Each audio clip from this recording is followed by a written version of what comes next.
سوچئے، عرب کی جلتی ہوئی ریت، دھوپ ایسی کہ سانس لینا مشکل، اور اس ریت پر ایک غلام کو لیٹا دیا گیا ہے۔ اس غلام کے سینے پر بھاری پتھر رکھا ہوا ہے۔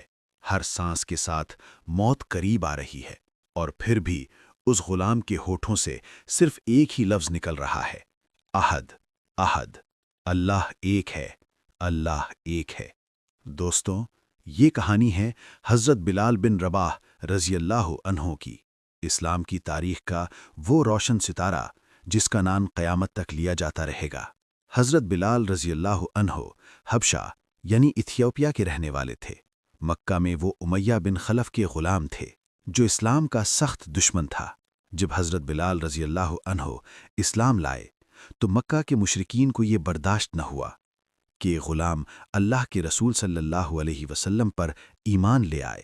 ان پر ظلم کی حد کر دی گئی، کبھی دھوپ میں گھسیٹا جاتا، کبھی بھوکا پیاسا رکھا جاتا، اور کبھی ان کے سینے پر پتھر رکھ کر کہا جاتا: بلال، محمد کو جھٹلا دو لیکن ہم تمہیں چھوڑ دیں گے۔ مگر حضرت بلال رضی اللہ عنہ کا جواب ہمیشہ ایک ہی ہوتا: احد، احد۔ یہ منظر دیکھ کر حضرت ابوبکر صدیق رضی اللہ عنہ کا دل پگھل گیا۔ انہوں نے امیہ سے کہا: بلال کو مجھے بیچ دو۔ امیہ ہنسا اور بولا: یہ غلام بیکار ہے، تم مہنگا خرید رہے ہو۔ حضرت ابوبکر رضی اللہ عنہ نے جواب دیا: اگر تم اور مہنگا مانگو پھر بھی میں بلال کو آزاد کراؤں گا۔ اور یوں اسلام کا سب سے پہلا مؤذن غلامی سے آزاد ہو گیا۔ پھر ایک دن آیا جب مکہ فتح ہوا، وہی مکہ جہاں بلال کو ریت پر گھسیٹا گیا تھا۔ اور آج رسول اللہ صلی اللہ علیہ وسلم نے حضرت بلال رضی اللہ عنہ کو حکم دیا: بلال، کعبہ کی چھت پر چڑھ کر آذان دو۔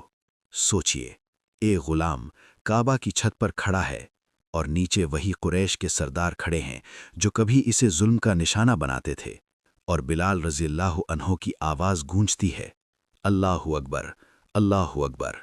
یہ صرف آذان نہیں تھی، یہ ظلم پر حق کی جیت تھی۔ رسول اللہ صلی اللہ علیہ وسلم نے فرمایا: میں نے جنت میں تمہارے قدموں کی آہٹ سنی ہے بلال۔